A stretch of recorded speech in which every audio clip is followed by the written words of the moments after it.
Sucede que, por ejemplo, aquí en esta otra ilustración que les presento, y que justamente nos desvela cómo es construido un puente, vemos que antes de que las piedras sean colocadas en su posición final, antes de que el puente sea construido, los ingenieros elaboran un armado, una armadura, generalmente de madera, como la que tienen ahí. Bueno, pues si sabemos nosotros que el estado justamente es un arco, no hay duda que la fuerza que mantiene unidos a esos ladrillos es ese arco. Pero esa fuerza que mantiene a los ladrillos unidos en el arco no ejerce su función sino cuando el arco ya está terminado. Es decir, ¿cómo se hace para terminarlo? Pues primero los ingenieros saben que se necesita de ese tipo de armadura, empiezan entonces con toda su sapiencia a colocar las piedras y los ladrillos de una manera que cuando la armadura se retira, el arco no se cae. Pues bien, siguiendo con este parangón, con esta comparación que estamos haciendo, lo que viene a conformar el derecho, porque recuerden que esa es nuestra pregunta, ¿qué cosa es el derecho? El derecho justamente es esa armadura que construyen los ingenieros para poder configurar un puente. Ustedes dirán, bueno, quizás esta comparación no es del todo exacta porque el derecho, comparado con una armadura de puente, la armadura del puente está destinada a desaparecer una vez que el puente haya sido realizado. Y el derecho, pues ha existido desde que el mundo es mundo, y mientras el mundo sigue existiendo, el derecho va a existir. Entonces, aquí la pregunta que cabe es la siguiente. ¿Existe la posibilidad de un estado puro sin derecho? ¿Ustedes qué piensan? ¿Existe la posibilidad de un arco sin armadura? Claro que es posible. Cuando generalmente nosotros conocemos un puente, el puente está con una firmeza singular que se la proveyó una armadura que nosotros ya no llegamos a conocer, como fue el puente romano de la ilustración pasada. Entonces, un estado sin derecho, según el parangón, es un arco sin armadura. Me gustaría que siguieran el hilo de esta idea. Pero entonces, muchos dirán, es que en la historia no se conoce nada semejante. Sin embargo, aún en nuestros días, existen estados que necesitan más o menos del derecho, como podría ser el caso de países como Inglaterra, países como Alemania, en el cual pues evidentemente el respeto a la ley, la legislación, y cuando alguno de ustedes tiene la oportunidad de ir y visitar esos lugares, pues queda asombrado, ¿no? Sobre todo para las personas que llegamos de un lugar en el cual la ley no siempre se cumple, ¿no? Entonces, pero bueno, no nos vayamos a ejemplos tan macros, ¿no? Vámonos al origen justamente del Estado. Y para poder continuar con la definición de qué cosa es el derecho, vámonos a los orígenes del Estado en su forma más microscópica y en su forma más pura. Es decir, de donde sacó vida el Estado, como lo conocemos. Y ese elemento es la familia.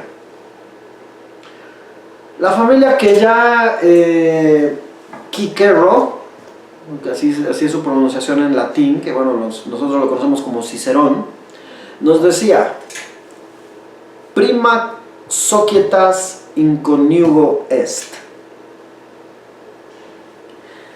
¿Qué quiere decir esto?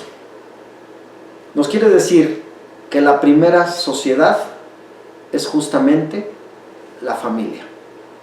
Aunque hubiera sido más exacto si él nos hubiera dicho prima república en lugar de prima societas, pero hubiera sido mucho más exacto si hubiera utilizado prima res publica, porque la res publica es igual al Estado. Res publica significa Estado. Pues muy bien, aquí en esta ilustración que tienen ustedes enfrente, pues justamente tenemos un ejemplo de lo que es la familia romana. Y la familia romana en sí era un estado en miniatura, por lo cual podríamos nosotros decir que la familia romana fue la semilla del estado. Porque ese que tenemos ahí en medio de todos, más que ser el pater familias, el padre de familia, representaba la figura de un jefe. Para la familia romana, el pater familias no era el padre como lo conocemos tal cual ahora, sino era justamente el jefe de familia. Si eso lo relacionamos a cómo está configurado el Estado moderno, pues en el Estado moderno no necesitamos a alguien paternalista, sino justamente un jefe, ¿no? Entonces, la familia romana, para su propia configuración y su propia sustento y durabilidad, necesitaba esa armadura de la que hemos estado nosotros hablando en el parangón con la construcción de los puentes. Sin embargo, en el mismo tiempo en que ya la familia romana estaba instaurada, también estaban otros modelos de familia que justamente, a diferencia de la familia romana, no necesitaban del derecho. Ustedes dirán, bueno, entonces, ¿de qué tipo de familias hablamos? Estamos hablando de familias, por ejemplo, como la antigua familia cristiana, que convivió con la original familia romana que dio origen al Estado. Y si nosotros nos ponemos a pensar justamente en la familia cristiana, una de las características que preponderan es la ausencia de derecho. ¿Por qué? Porque nos dice que cuando las relaciones entre el esposo y la esposa, o entre el padre y los hijos, o la madre y los hijos, se regulan por la fuerza del derecho, entonces pues no merecen llamarse familias cristianas, porque es sabido por todos nosotros que llamarse cristiano, sobre todo en los orígenes de esta religión, no basta con decir que lo eres, sino que justamente se hablaba de una actitud y una conducta en consecuencia. Entonces, las familias que estaban unidas por el cristianismo no necesitaban la armadura que representa el derecho de la que hemos estado hablando. Los arcos sin armaduras, pues, son raros aún en estos días, sobre todo hablando de familias, ¿no?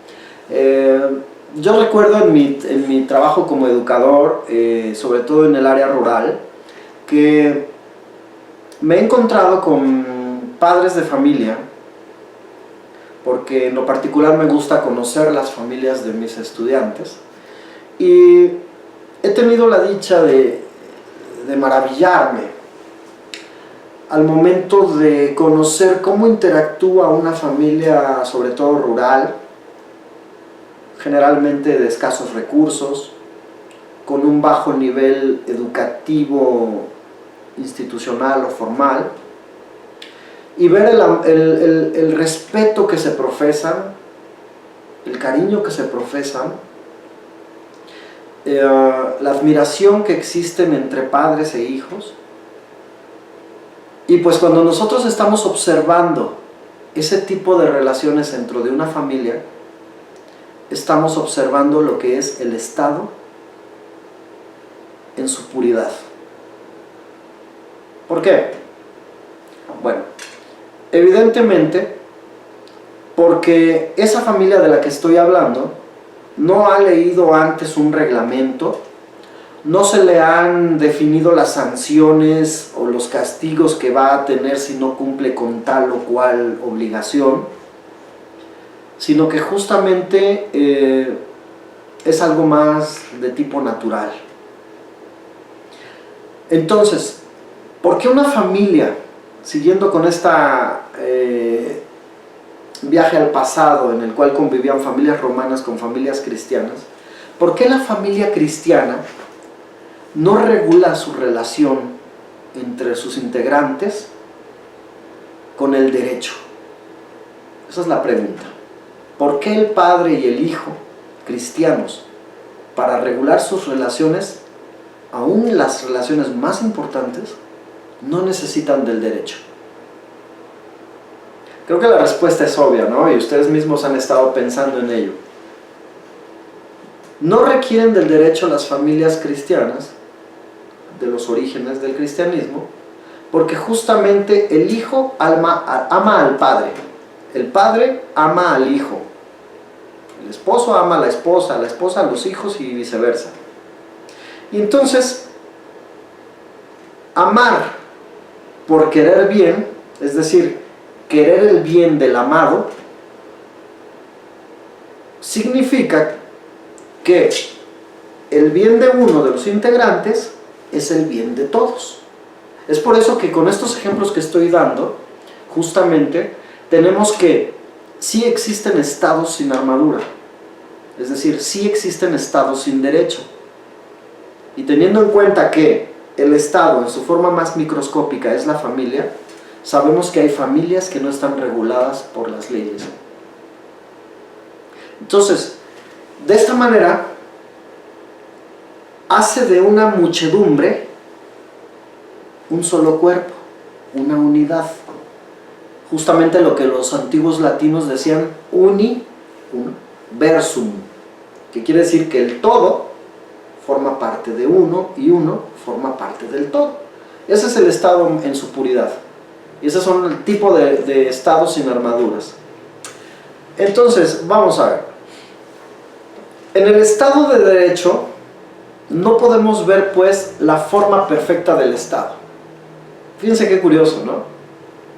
Pudiéramos decir que nosotros, que un estado en el cual prepondere el derecho es la forma más perfecta del estado, y no lo es así. El estado perfecto es el estado que no necesita del derecho, que no necesita del derecho para mantener su firmeza. Entonces, el derecho es la armadura del Estado, pero mientras falte el amor, la vida del Estado correrá en peligro. Si nosotros analizamos esta frase que justamente tengo yo aquí y la relacionamos con lo que está sucediendo actualmente en nuestra sociedad, en nuestro entorno, y que no es privativo solamente de nuestro país, está sucediendo al mismo tiempo en todo el mundo. Estados en los que se pretende regular la conducta y la actitud de cada uno de los miembros del Estado del que estemos hablando a través de leyes. Y nos topamos y nos damos contra la pared porque cada día salen más leyes, cada día se reforman más artículos. Y la sociedad, lamentablemente, vamos en detrimento. Quiero que entiendan entonces esta frase. El derecho es la armadura del Estado, pero mientras falte el amor, la vida del Estado está en peligro. Entonces, con estas comparaciones y estas ilustraciones que hemos estado presentando, ya estamos definiendo, y ustedes van a tener la posibilidad de definir con sus propias palabras qué cosa es el derecho. No podemos nosotros remitirnos simplemente a definiciones dadas por algún experto, por algún erudito, una definición simple, porque el derecho es algo bastante complejo. Es por eso que hemos decidido nosotros tratar de explicarlo con este parangón, ¿no? De esta forma, entonces, nosotros debemos entender que el derecho es una fuerza, pero no es la fuerza original. Cuando en una familia, y piensen en la de ustedes, cuando en una familia el derecho llega a ser superfluo, es decir, cuando la armadura puede apartarse sin que el puente se caiga, lo que está ocupando el lugar de esa armadura es el amor. Porque mientras los hombres no sepan amar, hay que obligarlos. Y ese es el fundamento del derecho, por eso es que me interesa mucho que lo comprendan, porque más adelante, ya cuando nosotros estemos hablando de nuestra propia labor con los estudiantes, esta parte es súper importante de entender. Analicen esta palabra que tenemos aquí al final de nuestra frase: obligar. Siempre es importante irnos a la etimología, siempre es importante desmenuzar cada concepto, cada palabra, para poder entender la definición más pura de cada concepto. ¿Qué significa obligar? Es una palabra que justamente, como su nombre nos dice, obliga, te liga,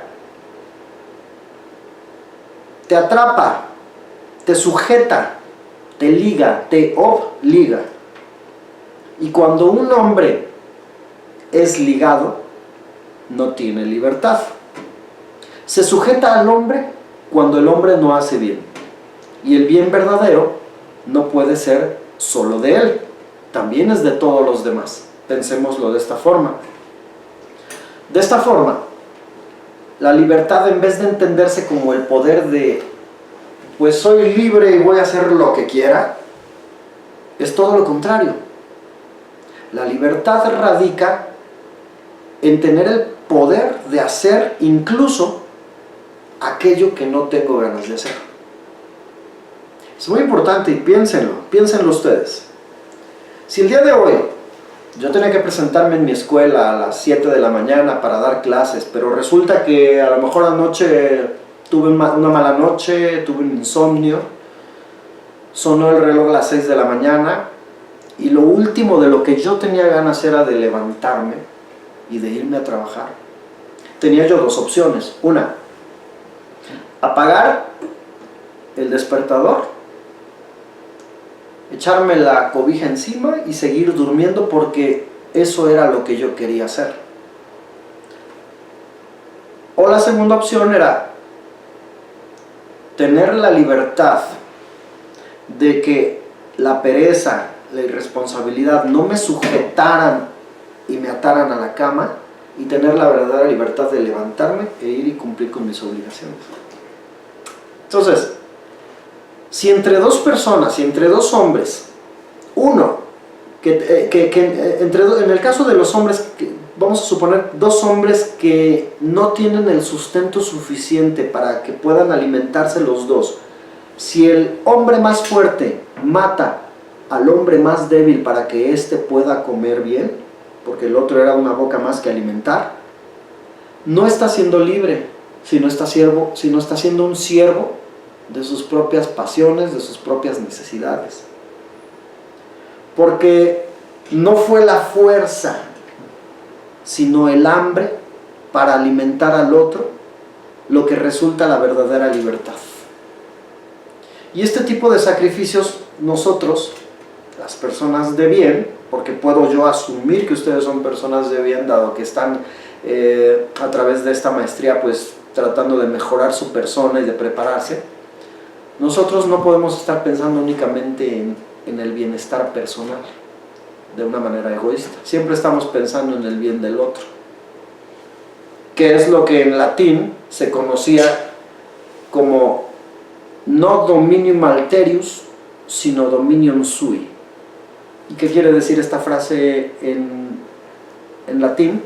Pues que la libertad no es el poder sobre los demás, sino el poder sobre uno mismo.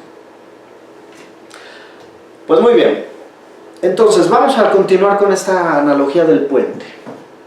Decíamos que el derecho es la armadura que construyó este puente, y que este puente justamente representa al Estado, y que un pueblo, cuando alcanza su firmeza, sí y solo sí puede ser llamado Estado, antes no.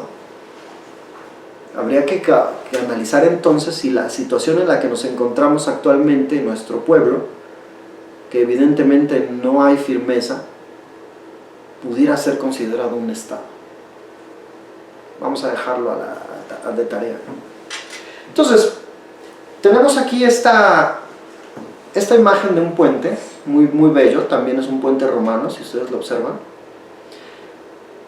Y continuando con el ejemplo del hombre más fuerte que mata al compañero para poder comer solo, a este hombre más fuerte que mata al otro para poder tener el suficiente sustento, se le conoce como Homo o Economics. Y lo vamos a ubicar de aquel lado del puente.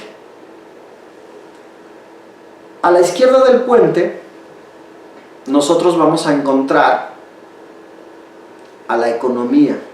Es decir, el hombre más fuerte que deja el sustento al otro, se le va a calificar al contrario de Homo Economics, Homo Moralis. ¿Por qué Homo Economics? Se le va a denominar Homo Economics porque a él no le va a interesar otra cosa más que satisfacer sus propias necesidades. Y vamos a decir que es el estado más bruto en el que el ser humano se puede encontrar. Entonces, ¿cómo vamos a hacer nosotros que de este lado que tenemos nosotros la economía, pasemos al otro lado, que es el que los antiguos romanos llamaban de la moralidad? Porque no lo digo yo, esos son los orígenes del derecho. ¿Cómo podemos hacer que el Homo Economics se convierta en Homo Moralis y que pase al otro lado del puente? Pues a través del Estado. Y el Estado se va a construir por medio del derecho. Entonces, de este lado, a la tierra la vamos a llamar tierra, y lo que los cristianos conocían, del otro lado se le va a llamar cielo. De esta misma forma, nosotros vamos a hacer la representación de estos dos opuestos con las figuras expresivas de lo que es el lobo, como algo negativo, y lo que es el cordero, ¿no? Entonces, la humanidad no va a poder, se sustenta en el derecho romano, que la humanidad no va a poder cruzar el abismo que separa a las dos riberas de la tierra y el cielo, sino un puente tendido de una a la otra. Y ese puente que los romanos idearon fue el Estado. Así es como se originó el Estado. Bueno, pues esperando que todas estas reflexiones y estos ejemplos hayan servido para poder nosotros comprender cómo es que se originó el Estado y qué cosa es el derecho, entonces nosotros podamos ser capaces de configurar en nuestra propia profesión, en nuestra propia oficina, en nuestra propia escuela, porque pues están estudiando una maestría en educación, de ser capaces de llevar a cabo sus propias labores y sus propias responsabilidades sin la necesidad del derecho, sin la necesidad de la legislación educativa que sí o sí vamos a estar conociendo en esta materia. Porque hay algo más importante: hay personas que se conducen en su trabajo y que se conducen en su familia y que se conducen en la sociedad sin la necesidad de que una ley los obligue. Esa fuerza que los hace actuar de esta manera es el amor. Y aquí la pregunta que cabe es: ¿podemos nosotros profesarles amor a nuestros alumnos? Yo diría que no solo podemos, yo diría que es una obligación para todos los profesionales o para todo aquel que de verdad se quiera llamar educador. Sin embargo, aquí no hay que confundir las cosas, porque he conocido colegas que dentro de su dulzura, maestras generalmente, dicen: es que para mí mis alumnos son como mis hijos y los amo y los adoro. No confundamos, un alumno jamás va a ser tu hijo, un alumno jamás va a ser como tu hijo, pero sí puedes tú, como profesional, darles amor. Y justamente, ¿de qué tipo va a ser ese amor? De amor profesional. Un amor profesional. Un amor profesional que se profesa cuando tú planificas tus clases. Un amor profesional que se profesa cuando llegas temprano a tu trabajo.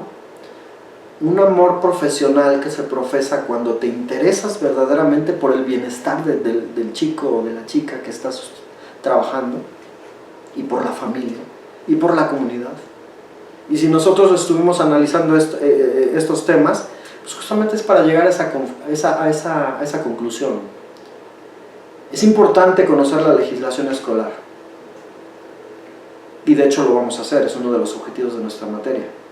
Pero es más importante saber que hay cosas mejores que el propio derecho. Porque el derecho es bueno, pero lo bueno es enemigo de lo mejor. Y lo mejor es actuar con un amor profesional hacia nuestros educandos. Pues bueno, ojalá se lleven estas reflexiones. No olviden de comentar abajo de este video qué han estado pensando, qué les interesó, en qué están de acuerdo. Se vale no estar de acuerdo. Al final de cuentas para eso estamos también, para poder debatir con ustedes. Y bueno, pues a final de cuentas espero que sea de provecho y no olviden revisar la plataforma para que sepan puntualmente cuál es la tarea asignada para esta semana. Y bueno, pues nos vemos muy pronto, que tengan una excelente semana y hasta la vista. Te recomendamos que consultes el material que se encuentra disponible en la plataforma para complementar lo visto en esta sesión. Hasta la próxima.